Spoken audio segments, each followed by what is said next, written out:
Hello and welcome to our fourth webinar for National Home Buying Week. I'd like to welcome you all here this afternoon and thank you so much for joining us.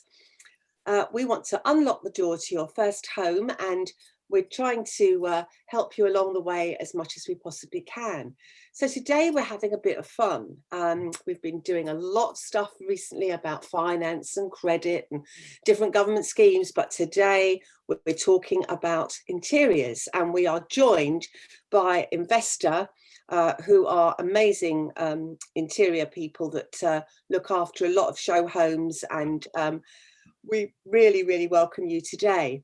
So before we start, I'd just like to explain why we have put on National Home Buying Week. It's the first time we've ever done it and we really are excited about it. So at First Time Buyer magazine, we always want to inform and educate people.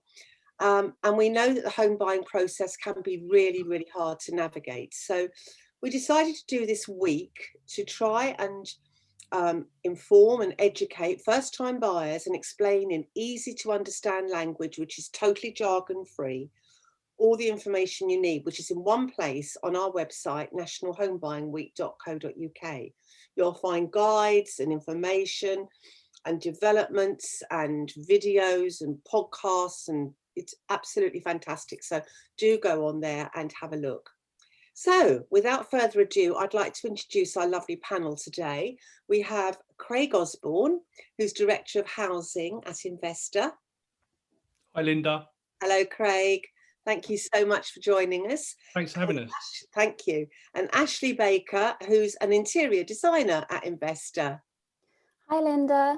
Hello, Ashley. Hi. Hi. So just to let you know that as ever, this is a live session and we encourage you to comment or ask any questions on our Facebook page. But if you think of something you'd like to ask and we've finished, you can do it anytime you like and email your questions to admin@nationalhomebuyingweek.co.uk. So Craig, I wondered if you could just give us an overview of what Investa is all about. Yes, absolutely. So Investa is the sister brand to Vesta Interior Design. And we work with a large number of developers, house builders, housing associations on interior design-led projects such as show homes, home staging and interior incentive packs. So this will be anything from your large apartment buildings in central London to more rural shared ownership show homes. And we do everything from the design specification right through to design and dress of the show homes ready for the customers.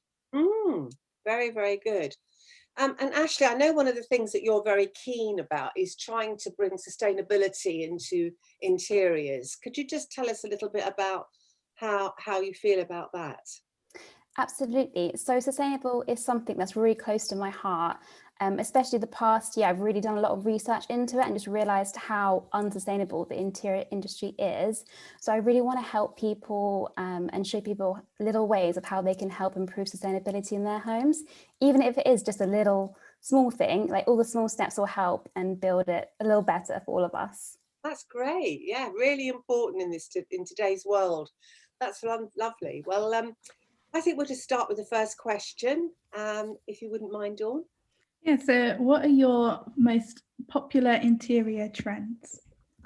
So the most popular, my favorite most popular trend right now is absolutely the more Japanese kind of organic textures. So a lot of Scandi oaks, a lot of textures building upon that. So it's really earthy palettes, and Dulux got their colour of the year out, which is very in line with that. So I just love that kind of feel.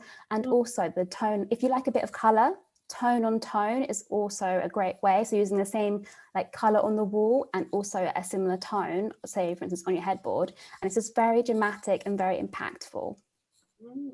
Yeah, sounds great. Very good. Another question, Dawn, please. Yeah, I've bought an older property. What's a good way to modernise it? So my first tip is definitely keep all your original features. For instance, if you've got a really nice ceiling cornice or ceiling rose or even your skirting detail, those details are priceless, and they really will build character in your home. And the ways you can modernize the home is basically, you know, add feature walls or paints. A fresh lick of paint always helps. Add some contemporary furniture, and don't be afraid to mix and match, but also modern lighting as well, such as you can bring in metals like brass or bronze for a more contemporary feel, but also keeping it quite honest to the architecture. It's something that we do when we deliver in our show homes, is having feature points and focal things that you can remember when you're viewing the properties. It really gives people a talking point. And I think the same is apparent when you've got your own home. It's really important to put your own stamp on it, but it's an extension of your personality, and having things that people can look at and visualize, whether it's original features or more modern twists.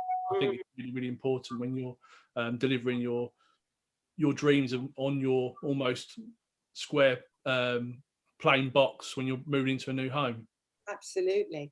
And I suppose if you have a very modern home, Ashley, like buying a brand new apartment, you can, and you really love old things, you can still incorporate that, can't you, and do a bit of a mix and match. The opposite to what we've just discussed. Yeah, absolutely. I think mixing and matching actually makes your home more homely, because people get kind of set on, especially like, I know one of my close friends, she brought like a matching sofa and armchair, and I tried to sway her not to. I was like, don't buy the matching set as soon as you walk in. And a year later, she's totally regretting it and wish she went for my advice. So mixing and matching can be really fun and just adds more texture and personality. Also, if you've got any furniture that your like family passed down to you, or, you know, that's a great way of like keeping the costs down, but also adding a bit of heritage and a bit of familiarity in your home, just something to remember them by.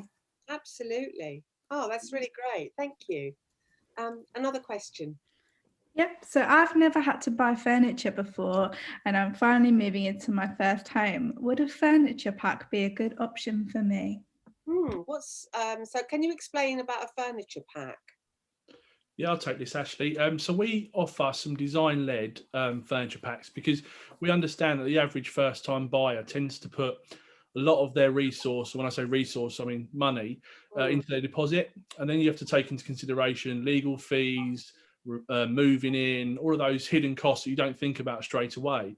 Suddenly you've got a 1, 2, 3 bedroom home that you need to furnish. Especially if you've come from living with mum and dad or from a rented property, not all the items that you may have or have accumulated during that time may fit or might not be right. So one of the services that we offer at Investa is a furniture pack. Sometimes these are offered as an incentive with the home developer, but you can also buy them directly from us. And they've got a really good inventory of all items that you'll need, things like a sofa, media unit, dining room table, bed, bedsides, lamps, all of those things that you need to get started. And like I said, they're design led, so they're very intentional and they flow throughout the property, which is really, really important. And we can embellish on that as well and add things like prints, soft furnishings.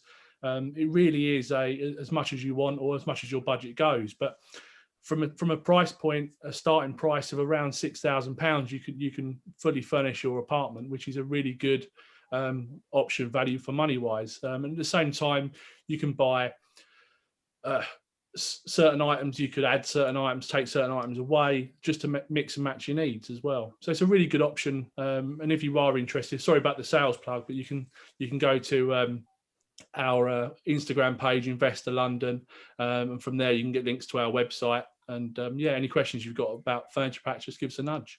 I'd also say, just quickly, that the furniture packs has completely take away the stress away from you having to go and find all the pieces yourself.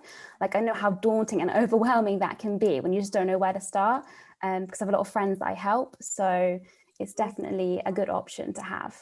Absolutely brilliant idea. And so do you arrange delivery of all the items the day the person moves in? Is that how it works? So that when they arrive at the home, the furniture will be there pretty soon after?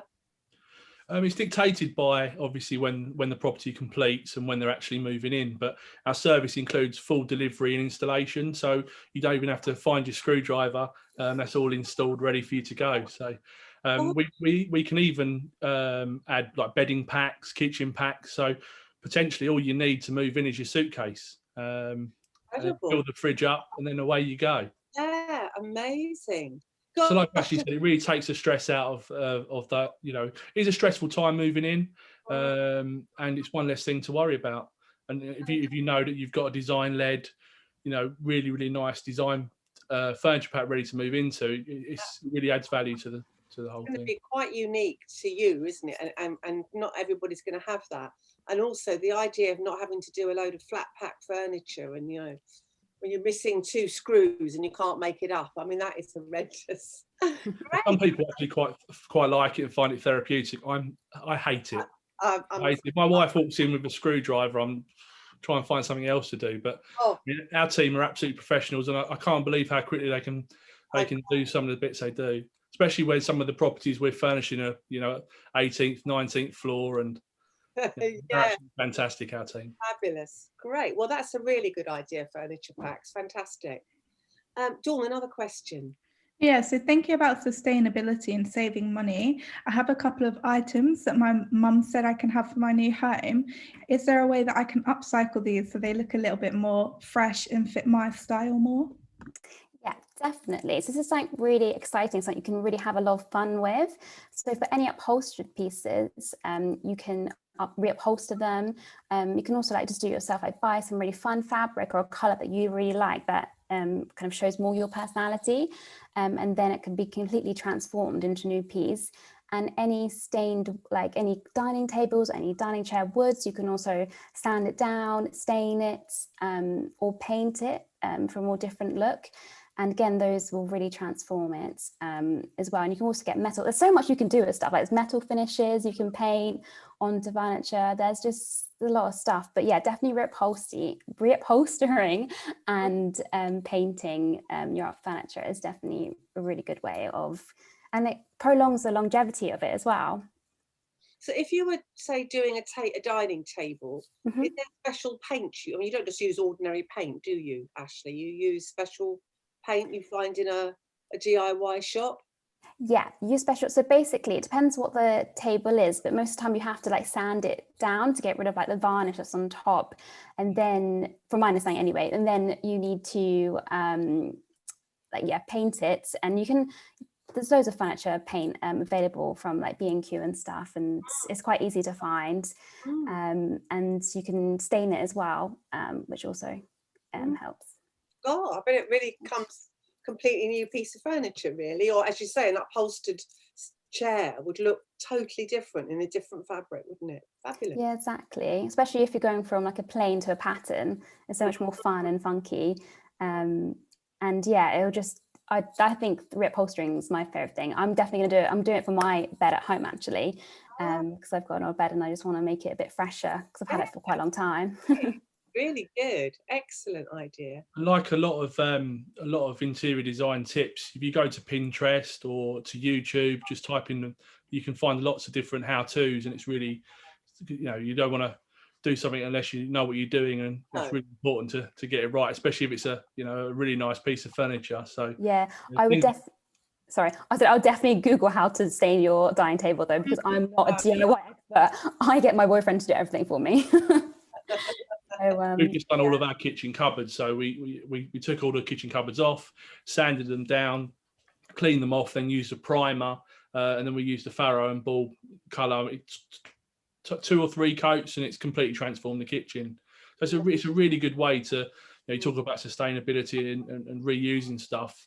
A little bit of paint can really change the whole look and feel of what you're doing. Yeah, a real facelift. Fantastic. Great. Okay, another question, please. Yep, so I've bought a 2-bedroom home and the second room needs to function as both a home office and a guest bedroom. Is there a way I can make the most of this space?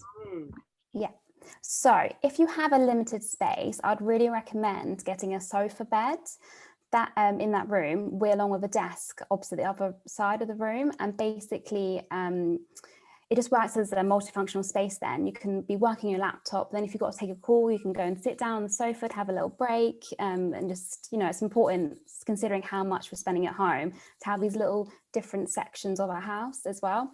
But then when you're not using the desk, you can just pull out the sofa bed, and then it's perfect for guests and everything. And then you're maximizing the space when you're not using it. Because actually in my second bedroom, we had it as a spare bedroom because I had my cousin staying for a while, and so I've got a full bed in here, and I'm definitely regretting it, because we just don't get any guests. We haven't had guests for like a year. No, I think it's really important at the moment that people have a specific place to do work, which is a workspace, don't you think, rather than leaning up against you know, a coffee table where you're crouched, or trying to do it on the kitchen side. I mean, it just doesn't work, does it, Ashley? You need to have a zone, I think. Yeah, definitely a zone, just as well, just to get in like the right frame of mind, but also it's better for your back, and then you're gonna not have bad back problems. But yeah, I definitely have a working desk. Just, it's so important. Then I know I'm going to start the day and going to be productive, and yeah, and then my back's much happier as well. Oh, absolutely, so important. Yeah, so important. And also, as you're working at home, it is there with you all the time. So you just want to say that's that area, and that's my living area, which is all different sort of space, isn't it, really? Yeah, definitely. And then you can definitely mentally switch off a lot easier. So you actually go into relax mode. And actually, sometimes I go on a walk quickly when I finish work, just to get my head clear and be like, relaxation time. That's a really good idea, because we always used to leave the office and walk to the tube or wherever. We don't do that anymore. So that's the way of doing it. Great idea. Lovely. Another question, please. Yeah, so I love bright colours and really want to use them in my home, but I have no idea what colours suit which room. Do you have some suggestions of colour palettes? So in terms of color palettes, it's generally all like subjective to whatever you like, preference. But my preference is, I love the living room to be soothing. So if I was gonna go for a bright color, it'd be like a bright green. So it's quite soothing and calming and a really serene space. And in the bedroom, I would go for, so the main bedroom, I would go for, again, a soothing color, because I want to be able to relax in there. So it's bright. I'd probably go for like a bright blue, just to keep it, again, serene, and some place that I can just switch off and relax. And then the second bedroom, I would just make crazy and just, you know, paint all the walls. I just like maybe bright yellow, maybe if I was feeling really daring, well, dare I say it, bright pink. Not my choice of color, but it would be very out there. But I do love going more crazy in the second bedroom, just because you don't spend all your time in there. But also, if I, in the master bedroom, if I also did want to go for like a really bold color, I'd probably do like a half height instead. So I could even, so it wasn't so strong, but also a place that you could relax. And how do you feel about having, like, you know, one wall of a bright color? Would that work, do you think, and have the other walls fairly neutral? So one wall bright color definitely works, and it breaks up and it really creates a focal point. So as soon as you walk in, you should be able to see the focal of that room. And then I would just use artwork or furniture pieces to break up the paintwork as well, which is really effective. And then you can play with color and tones. For instance, if you've got a bright yellow wall, you could bring in more calmer tones like blue and soft greens in the artwork, just to keep it more fresh, still fresh, but calmer. You can tell, like, more serene interiors. But again, it's all about balancing the colors, I think. Yeah, you don't want them to really dark, important. do you? You want them to kind of work with each other, I suppose. Yeah, and it's completely harmonized, and yeah, just really focused on the focal point, which is the color. And I love color. I love block color. I think that's really strong, but also yeah, texture as well plays such an important part. Yeah, it's very exciting colour, isn't it? It sort of really brings places to life, if you know what I mean. You know, sadly, my house is not got very much colour in it at all, and I am going to have it redecorated very soon. And I'm thinking, no, I'm going to go a bit mad. Yeah, do it. I'm going to go a bit crazy and just do it, you know? Yeah, definitely. What colours are you thinking? I'm thinking Well, actually, it's not really bright, but I've really got this thing at the moment about navy blue. Oh yeah, navy blue is a classic color. I know, and I've never been daring enough to actually have. I probably won't have the whole room, otherwise it's going to look like a little black hole. But I might just do one wall of this navy blue. I really have got a feeling for it, and you can team other colours with navy. I mean, I could even have red, or as you say, pink. It probably wouldn't be pink. Yeah, Yeah. no, but that's exciting. Sometimes you've just got to be bold and just take a bit of a chance. Yeah, definitely. I think being bold definitely pays off. But I think with paint, if you're going to paint even the whole wall, it's just good to think about breaking up with the artwork and mirrors and those things. Because I think people forget, or I've seen people's house and they hung a tiny little print like really high up in the ceiling. And I'm very sure I'm only 5'1", so I'm just like, I cannot see that. Like, and I just don't understand. But it's all fun and games, isn't it? It's all about expressing yourself through your home. And if they like that, then yeah. And to be honest, if you paint it and you hate it, you can repaint it. Exactly. So yeah, it's so easy to change, and it's definitely much more cost effective than wallpaper. Absolutely. There's really no rules as well. I mean, we've actually done some interior design show homes recently where we've painted the ceilings. We had one where we painted it a real bright blue, and it was really impactful and really a striking point. So when you move into a new home, especially if it's a new build, it really is a blank canvas and gives you an opportunity to get as creative as you want to. You might want to wait a couple of years and just get in and just slowly build it up. But like I said, if you go to our website, our Instagram page, Pinterest, there's so many great ideas that you can get and put them into practice. No, I really think everybody should look at that, because you do get inspired by looking at pictures, definitely. Yeah, definitely. I love Pinterest and find inspiration that way. And I would say at Investa, we're very experimentative with paint. Like we really go all out and just try and have fun with it, especially for show homes, because you can really just make a wow statement from it. I love it. That's really good. Another question, Dawn, please. Yeah, so this kind of follows on from what you've been saying, but as an interior designer, where do you find most of your inspiration, and where could I look for inspiration? So I know, Craig, you've mentioned the Investa Instagram page, and you've both mentioned Pinterest. So there are other places people can look to get inspired with what to do with their home? So I actually love Instagram. Instagram's like my favorite way of getting inspiration, because people tend to post a lot more on Instagram. They tend to update that more regularly than their websites, so you can see more fresher projects from other people, and it's always really interesting to see. And also sometimes other designers like to see the process behind, so it's quite interesting.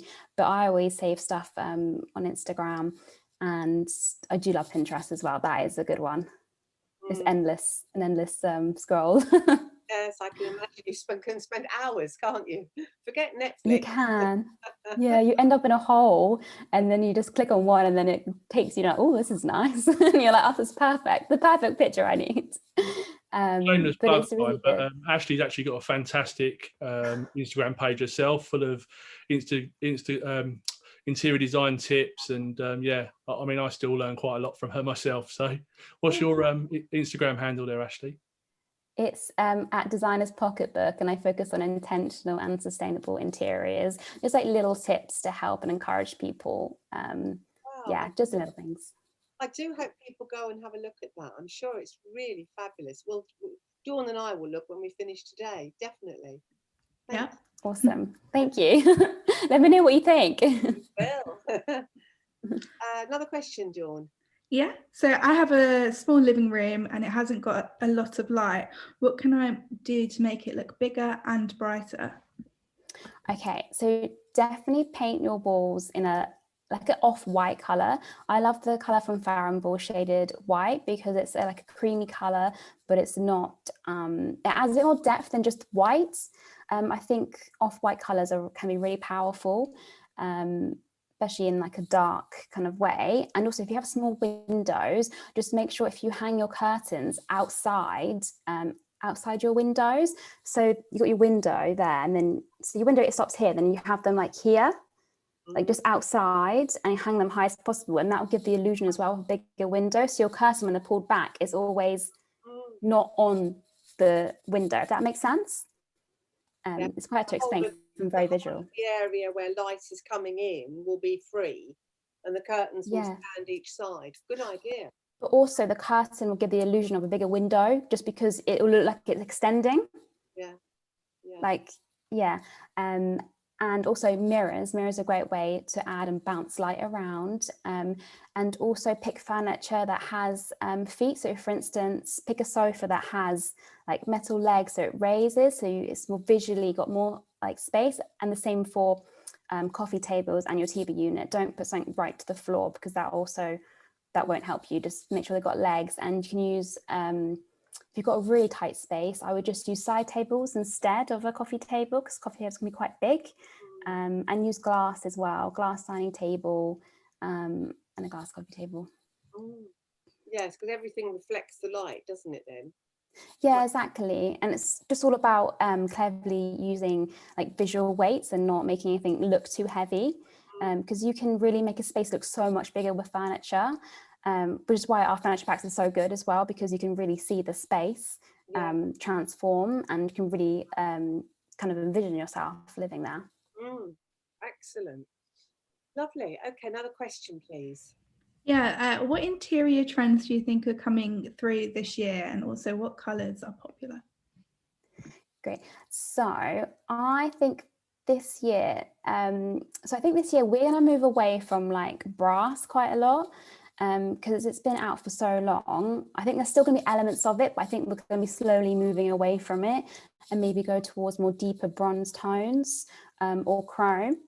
And then in terms of colours, I've said before the tone on tone I really like. So like two blues, but the colours, I'm trying to think of trend colours. You know what, it's actually like completely gone from my mind. Like I love a little bit of trends, but I also really do encourage people to find their own style as well. And don't try and please everyone, because you know it, when you'll paint a wall one colour, it's in trend, and then the next year it'll be outdated and you'll be like, oh, I'm stuck in a time warp. So yeah, I'd say mixed trends when you like really love it, but in the moment I can't think of any colour trends that really stick out in my mind. I think my mind's just gone blank. Don't worry.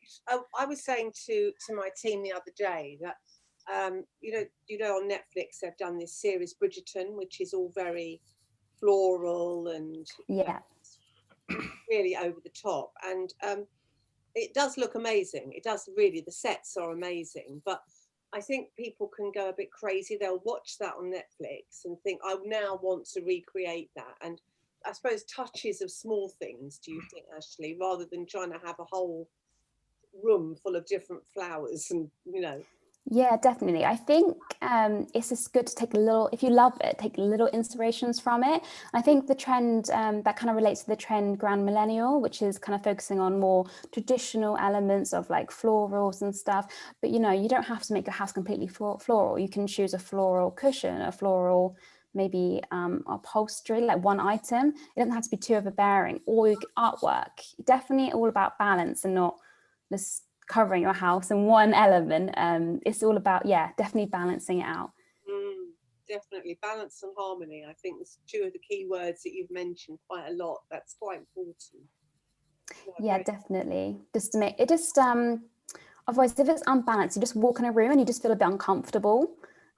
Like I feel like really good interior design, you walk into a room and you feel really nice and calm and you just feel really good, but you may not necessarily know exactly why, but that's because the whole design is built for good energy and good flow in the space, and I think that's really important. Very, very good. Another question, Dawn? Yeah, so obviously I want to keep in budget. What are some good but affordable shops for homeware? Yeah. So there are actually, there's quite a few. There's, if you're looking for like contemporary, like cool, really design-led pieces, made.com and Swoon offer really good prices, and they are really good. Like they don't make a lot of all the items either, but you might have to wait a long time for the items, but they're very nice and very stylish. And then I love West Elm. They have some really affordable pieces, and that's more like mid-century kind of feel. But they just, yeah, it's just a great one.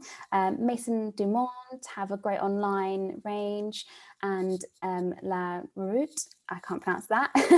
And then Trover have a really good website for searching for independent shops and stuff, that you'll find unique pieces that you might necessarily find, kind of similar to Etsy in a way. So that's a good one. And then for really quirky pieces, Rocket St. George have a really cool range. They have like little knickknacks, but also some furniture pieces that are just a bit different, and you wouldn't really see them on the high street, but they've got a really good website to look through. And I think that covers kind of all my main ones I like. Oh, actually, I've just remembered one last one. There's one called Lights and Lamps, and they have really great affordable lighting. And they also they also do 100% recyclable packaging. And with every proceed, every order, they donate 1% to save the planet, which is pretty good. It's really good, because lighting is so important, isn't it, Ashley? I mean, yeah, definitely. Lighting right, your room will never look this quite complete. No, it can really transform the space and also make it really cozy.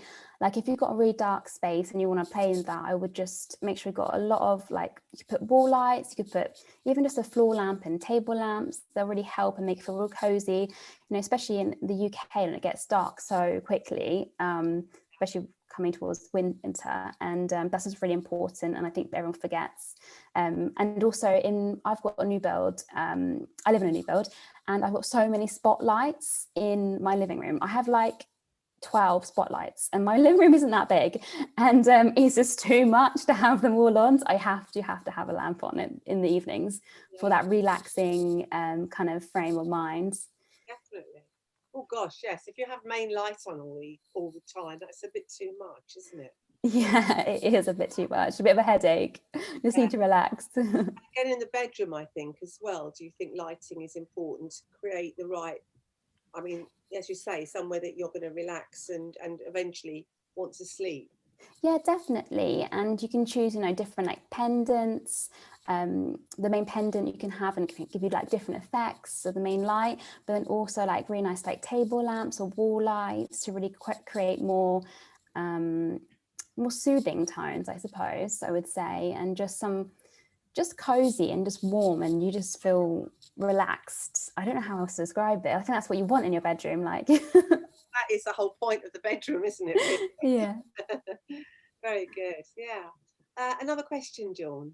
Yeah, so people are really interested in the sustainability you were mentioning earlier. Do you think more interior design companies are heading in that sustainable direction, and will we see more of this in interior trends? Yeah, so I think everyone's a lot more aware of it, and everyone's doing a little bit to help improve it. But I said before, the interior industry is just not sustainable, but I think doing just little things will really help push companies to make things more sustainable. And I think that's how we can do it. Just, you know, really focusing on working with, for instance, like makers and artists, and just putting our money in the right companies, and just definitely see it in interior trends. I hate to say that sustainability is an interior trend, because it's kind of also saying that it's going to be gone soon.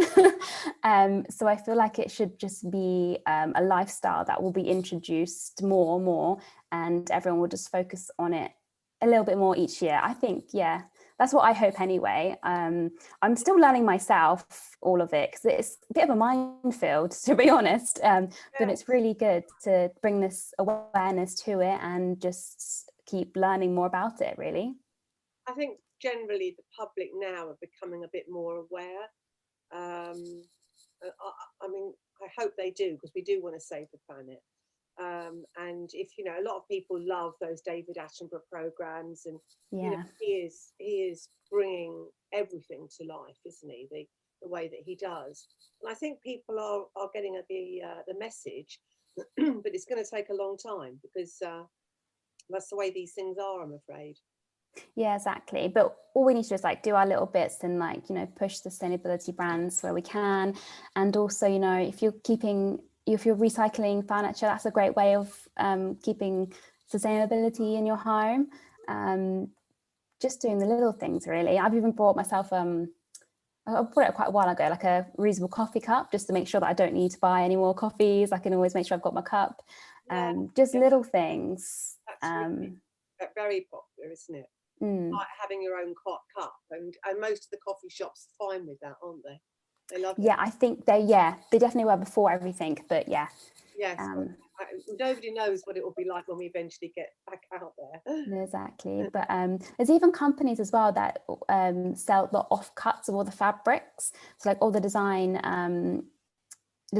like fabric houses, they can't use all their fabrics, so they just send them off to this company, and then you can buy like the offcuts, which the offcuts can be quite big sometimes, and you can like make cushions out of it as well, which I think is really good. Yeah, really using it all. Yeah, very good idea, especially as you probably couldn't afford to buy a whole huge piece, but you're just going to get an offcut. You get a nice designer piece of fabric, as you say, make a cushion. Very special. Yeah, exactly. And it adds a bit more character to your home as well. But yeah, I really do see everyone focusing a lot more on sustainability and just doing their little bit. I mean, yeah, there's a lot to cover in it, sustainability, but like you said, like David Attenborough, definitely probably a massive influence on it. And everyone loves him. Everyone wants him to be everyone in my age group wants him to be his granddad. Very amazing, man. Yeah. Amazing. Right, Dawn, another question, please. Yeah, so unfortunately, I don't have any outside space or a balcony, but would like to incorporate some greenery into my home. Is there a way I can do this? Yes. So I love the color green. I don't know if you can see behind me, but I've got a green wall all around this room. I love green paint. But if you're not a big fan of green paint, the best thing to do to make it really outdoorsy is add lots of house plants. So you can have like bird of paradise. You can have like a Swiss cheese, those monstera plants. I've had a monstera plant for like 5 years now, and it has not died, and it has just grown huge. And I'm not very good with plants, I have to say. I'm terrible, but it is so robust, and that's a really good one to have, especially if you want something like quite big, because it will grow massive. And also a little greenery on your desk as well while you're working. That helps promote productivity and improves your mood as well. And you can do like hanging plants from the ceilings to add more. You could also introduce floral or foliage like wallpaper if you prefer to have something more that, or you can introduce it in the artwork. There's kind of all those elements, and even in the cushions you could think about bringing in like a green cushion or with a patterned green cushion. That's foliage or something.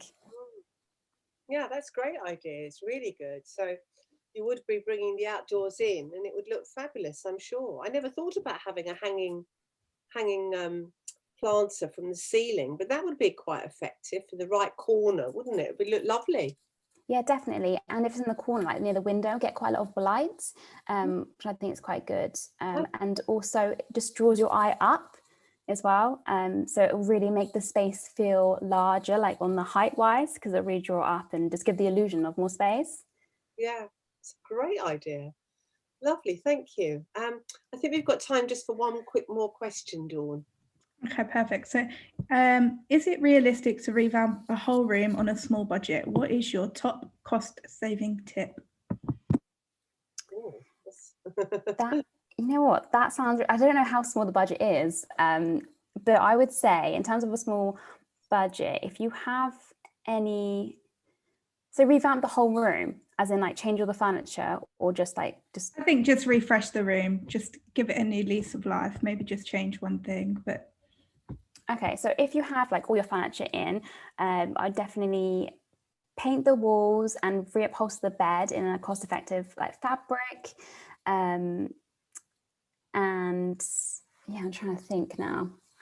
I just trying to think the best. Also, you can paint furniture, but the biggest, I think the biggest cost saving thing is don't throw all your furniture away when you want to refresh. I think that's really important. Like some people just look at it and they like hate it and they're like, I want it out of my house, and they get it out and they're like, oh, I don't have anything now. What am I going to use? I think that's a really big mistake. I think, just focus on changing.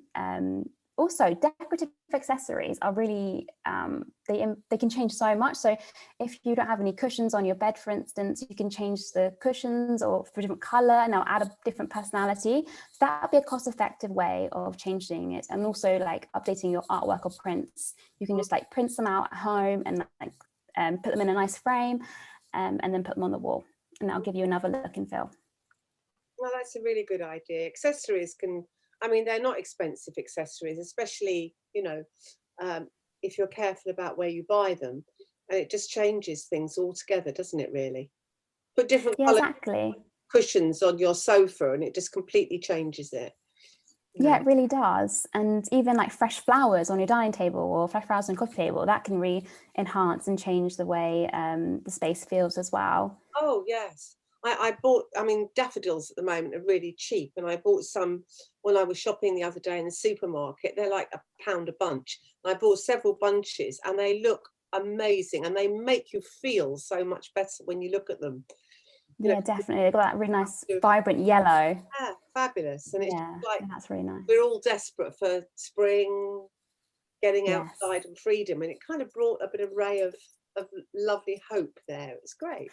Yeah, no, that sounds really nice. Yeah, I need to treat myself to sunflowers, actually. I think I'll do it at the weekend. Absolutely.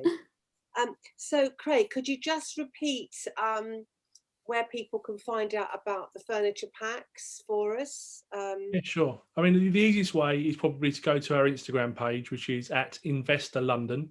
And if you go there, you'll have links to our sister companies, which is Vesta Interior Design, at Investa Interior Design. And also there, you'll be able to get links to our website. Some of our interior designers have done some really great blogs on things like how to dress for first-time buyers, colours. There's lots of information there. You can find out about our furniture packs. And, if you've got any questions or you need any tips, our social media team are absolutely fantastic and really helpful. Or drop us a line on the emails on the page. Great, lovely. Well, thank you. Thank you. Ashley and Craig, it's been so interesting to talk to you both this afternoon. Thank you so much. We could have gone for another hour, I think. For all evening, yeah, definitely. I'm sure that our listeners have gained a huge amount of knowledge about interiors, and it's probably got them all buzzing now, and they'll all be looking at Instagram. Yeah, definitely. Thank you so much for having us. Thank you. And tomorrow we're going to be back at the same time with another webinar, and this time we're talking about the various government schemes that are available for first-time buyers to help them get on the ladder. Do go to our own website, nationalhomebuyingweek.co.uk. As I say, it is absolutely full of information and quite fun as well, with some very nice videos that I'm sure you'll enjoy, and they really do sort of just make you smile. So we will see you tomorrow. Thank you so much. This will now be on, let me think, Facebook Live. It will become a podcast. It will be on YouTube. So I'm sure that nobody's going to miss it. So do look at us, and thank you very, very much. Bye-bye.